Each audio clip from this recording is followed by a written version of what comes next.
Rick and Morty is back and it's better than ever. Our favorite dysfunctional family is back in action, this time with fewer portals. But that hasn't stopped the Smith family from going on some of their wildest adventures yet. Here are 16 things you may have missed so far in the first 5 episodes of Rick and Morty Season 6. The previous season finale had a lot to live up to, with its upheaval of the status quo, with the revelations regarding the true nature of Morty's and the Rickest Rick further challenging the relationship of our dynamic duo. Season 6's opening episode brings Rick back to his home dimension of C-137 after attempting to reset his portal gun separates him from his family. At home, we see his world is quiet. Too quiet. Because that world is caught in a time loop. That's right, Rick froze the world in place to resemble his life before his family was killed by Rick Prime. Although the ghosts of the past still haunt him, not only by an automated voice meant to resemble his late wife, but also in the form of Rick's neighbors whose minds are stuck in that time loop despite their bodies aging naturally. In case the episode didn't make it clear enough, this world is a grim reminder of Rick's mistakes and how much he hates himself. What makes this already depressing scene even worse is that you can clearly see a painting of Rick's secret pooping place, which appeared in the episode The Old Man and the Seat. Considering that episode ended with Rick being reminded of his own self-loathing, it's poetic that it made an appearance in this episode. Although this does beg the question, did he have access to this location while he was still married? When Rick from C-137 confronts the Cronenberg Dimension Rick, he uncovers a naked Rick Prime in a tube, triggering several pre-recorded messages. One of the messages teases Rick with just a little Kaiser Soze. This is a nod to The Usual Suspects, a movie in which a petty con artist, Kint, speaks highly of the crime lord Kaiser Soze. It's revealed by the end of the movie that Kint was Kaiser all along. Kaiser Soze? And similarly, we learn that the Rick in the tube was Rick Prime the whole time. If you've seen Die Hard, you either loved or hated Episode 2. Loving it for how it smartly homages the series with the patented Rick and Morty self-awareness, or hating it for those same reasons. Sneak around, crawl in some vents, do a Die Hard. Jokes like the Nakatomi paradigm and everyone saying doing a Die Hard were so plentiful, you may have missed the only subtle Die Hard reference in the episode. The ending bumper shows 2 criminals doing their own Die Hard, although they're clearly doing a Die Hard 3, Die Hard with a Vengeance. They mention that they've made some poor sap wear a sign that says, "I hate everybody," and they did that because the sign from Die Hard 3 was racist. Aww, I appreciate criminals wanting to be PC. They're referring to a scene in Die Hard 3 where Bruce Willis was forced to stand in the middle of Harlem wearing a sandwich board that had a racial slur written on it. Yikes. Now I know you're about to ask me why I said this was a subtle reference. Well, this is actually a reference to the TV edit of Die Hard 3, where the racial slur was changed to "I hate everybody." This is just the show making fun of TV censorship, as all good satire should. Episode 2 isn't even the first time this show has referenced Die Hard. If we remember the first interdimensional Cable episode, the very first thing they watch is a version of Die Hard where all the actors are made of corn. Ah, man, now I want to see Die Hard recreated in VeggieTales. Or better yet, give us Pickle Rick, but with the VeggieTales. Space Beth got Morty a new game console, and you know what that means? More video game references! In Episode 3, Bethic Twinstinct, we see Rick, Morty, and Beth gaming on the Pooplican GamePod XL, the most advanced game console of all time. With access to an infinite library of games with the most realistic graphics ever, the first thing we see them playing is Asteroids, which turns out to be way too true to life for them despite the unrealistic graphics. Later on in the episode, we see them playing the latest Street Fighter, now with the added mechanic of having to find your opponent before the fight. I guess we know where some of those Street Fighter 6 beta keys went. Next, we see them playing the Final Fantasy VII Remake, which depicts Cloud as even more depressed than he is in the original game. Finally, we see the family playing a text-based adventure that's a clear homage to the Oregon Trail, except it has vampires. I don't remember that part of the game, but to be fair, I always died of dysentery before getting very far. Rick's first appearance in Episode 3 is when he walks through the screen door, completely naked and de-turkeyed, declaring that he and Morty are once again in the federal clear. This is referring to Season 5's 6th episode, Rick and Morty's Thanksploitation Spectacular, in which Rick and Morty turn themselves into turkeys to try and gain a presidential pardon, only for it to go haywire when the president does the same in order to intercept them. While he and Morty didn't receive a pardon that episode, it was implied that Rick had tried this scheme before on his own, so naturally he tried it again. And it looks like it worked this time. Now, you can't have a Thanksgiving episode without having your cast state what they're thankful for. And since this is Rick and Morty, they can only express that through painful tears. Tears born of the realization that your mom has been cheating on your dad to have clone incest with herself in outer space. And that your dad is into it. I can't tell if I love this show or hate it sometimes. Anyway, while Morty is attempting to process his 13th reason, he says he's thankful for the Discovery Channel in a vain attempt to distract himself from his dumpster fire of a life. Unfortunately, I don't think that helped, since Discovery's recent buyout of Warner Brothers has resulted in a multitude of projects being cancelled as tax write-downs. Given how much Morty loves superhero films, he's likely as devastated about the loss of Batgirl as the rest of us. When Jerry learns about his wife cheating on him with herself, he thankfully doesn't end it all like he said he would. Instead, he curls up like the insect he is, growing a pill-bug-esque exoskeleton. Rick tells the family that he installed the emergency feature in Jerry after he admitted that a controllable shell was what he wanted most in the world. Jerry was drunk when he said this, so Rick probably shouldn't have taken him so seriously, but I'm glad he did. This upgrade may have actually been hinted at during the season premiere. After Rick and Morty save the Beths and Summer from a space monster, Morty asks why he doesn't need a space helmet while his moms and sister do. Rick states that he does child-proofing stuff while Morty's asleep, which causes everyone to immediately remember Jerry. Now, we've seen multiple times that Rick has his own cybernetic augmentations, and with the augmentations installed in Morty and Jerry, we can assume that he's given the whole family implants. Although, that does beg the question if he gave everyone else the ability to turn into a car. Or will everyone be able to turn into different vehicles that come together like Voltron?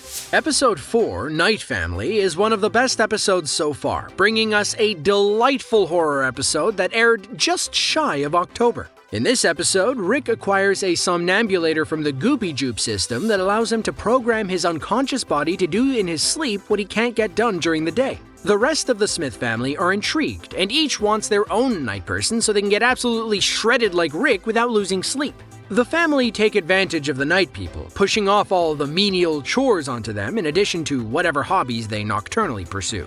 The Smiths reap immense rewards from the Night family's labors and give nothing in return.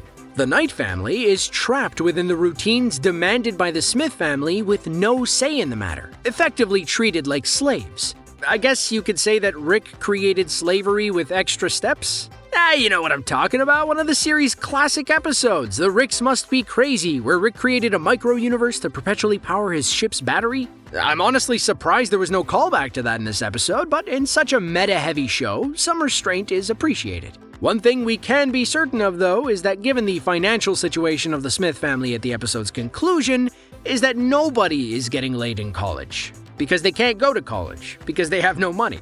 Rick and Morty is no stranger to movie references. This show can't go a single episode without riffing on or ripping apart a beloved film, and we love it for that. Or hate it for that, take your pick. Anyway, when the Night family swaps roles with the Smiths, Beth is forced to burn several movies in the furnace. These include Independence Day, an alien invasion classic. It's possible that the Night family hates this movie as they're effectively invading the Smiths world and don't like being vilified. Or maybe they just hate Will Smith? Groundhog Day, a movie about being stuck in a time loop, repeating the same experiences day in and day out. The Night family can definitely relate to this one, or they just think that Bill Murray's a creep. Talladega Nights, The Ballad of Ricky Bobby. Beth actually doesn't burn this one. I guess the Night family likes Will Ferrell? Ferris Bueller's Day Off. They probably just hate Matthew Broderick. Anyone else notice that episodes 2 through 5 celebrate the fall holidays in reverse order? And they all aired out of season? Let me explain. Night Family was clearly the Halloween episode, with its tributes to Jordan Peele's Get Out and Us, homaging the concepts of The Sunken Place and The Tethered from the respective movies. Bethic Twinstinct was the Thanksgiving episode, and Rick, A Mort Well Lived was the Christmas episode. If you do not understand this joke, then you might actually be too young to watch this show. Nope, I'm not gonna explain the joke. Ask your parents. Or just Google it, I don't know, it's 2022, man. Now, over the last couple of seasons, it's been theorized by many that Summer's ongoing character arc is that she's becoming more like Rick as time goes on. You can see this in how she's more willing to go for crazy stunts like Rick would, and progressively cares less and less about how all the chaos is affecting her family's relationships. As such, it's fitting that Summer's Night Person is the leader of the Night family. Nobody seems to question this. Since the Night People represent the subconscious minds of those who use the Somnambulator, maybe this episode is trying to tell us that Summer is going to become more like Rick than Rick, and the family will have to follow her lead? To be fair, this episode shouldn't be taken seriously in terms of the canon, given how the episode ends and isn't addressed in the next one. But considering how good this show is at subtly building its character arcs, this could potentially be a sign. All we do know for sure is that the Choco Taco is still cancelled, and we all felt that loss, even those who were allergic to peanuts, like the writer of the script. No! They killed the Choco Taco! The plot of Episode 5, Final Deathsmithation, revolves around Jerry desperately trying to avoid having sex with his mom. This is the second episode about incest this season. I gotta be honest, I didn't think that they would pull that trigger twice in one season. At least, Beth having an incest affair with her clone was in service of her learning about herself. That part of this episode just felt like anime. Not the cool, respectable kind like Akira, although there is a great Akira homage at the end. No. The kind of anime you can't watch with your parents. Although, if you do watch that kind of stuff with your parents, this is an intervention, man. There's something seriously wrong with you, and I don't want to be your friend, and I don't think that anybody else involved in this one would want to be your friend. It's a serious problem. Please get yourself checked out, man. Oh, and this episode also ends with a jazz rendition of Lonely Island's classic, Dick in a Box. Make of that what you will. Okay, I'm sure you're sick of all the anime talk, but remember when Morty mentioned Naruto at the end of the third episode? Bye, kids. I'll keep an eye out for my grandkid in space. You're what? Oh, right, Naruto. I thought it was a weird reference to Naruto's convoluted lore involving aliens, but this was a nod to the giant mutant incest baby created from Morty's sperm and Summer's egg.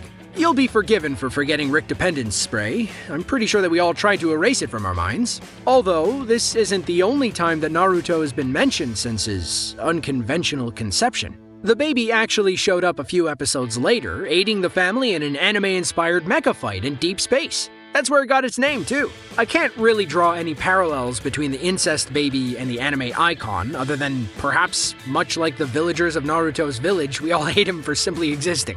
Final Deathsmithation is a glorious homage to one of the best movies of the year, Everything Everywhere All at Once. Combining absurdist martial arts with the multiversal travel that's piloted by the sheer uncertainty of life, this episode is easily the most entertaining yet. Rick makes a couple of references to the movie, the first being when he tells Jerry that anything is as likely as anything else when trying to calm Jerry's nerves about the likelihood of him reconnecting with his mom. You know, the movie had the mom reconnecting with her daughter be a critical plot point. Much like Jerry and his mom, the mom in Everything Everywhere All at Once is concerned that her daughter doesn't return her calls. Although, in the movie, it was much more wholesome than in Rick and Morty. Rick also points out that preventing Jerry's fortune from coming true prevents everyone but your son from getting anything they want forever. Given that this is stated before the final emotional beat of the episode, this seems to mirror the scene where Evelyn Kwan apparently concludes her character arc, but her daughter rejects her since she doesn't feel like she understands the negative impact she's had on her life. Now, we've mentioned that Summer is becoming more and more like Rick with each passing season, but did you notice that Morty might be becoming more like Morty? The A-plot of Episode 2 is all about Morty's internal conflict about whether or not he trusts Rick anymore, personified through his save file in Roy: A Life Well Lived. The citizens of the virtual world are all based on Morty's brain patterns, and while many of them choose to trust Rick to rescue them from their virtual reality coma, one in particular did not. That would be Marta, the leader of the anti-Rick non-religion within Morty's mindscape. When Morty emerges from his playthrough of Roy, he tells Rick that he trusts him implicitly. In removing the part of Morty's mind that questions Rick's authority, he has effectively subjected Morty to the fate that evil Morty sought to escape. Throughout the following episode, we can see that Morty is becoming increasingly apathetic and submissive to whatever madness is engulfing his family this week. Summer even comments on it. How will this arc pay off? Could we have another Morty's Mind Blower situation where Morty comes to realize that evil Morty was right all along? Actually, that brings a greater question to mind. Will evil Morty meet Rick Prime? This season is half over and is shaping up to be the best in years. I can't wait to see where things are going and what movies the show will spoof in order to get there. So what's your favorite episode so far?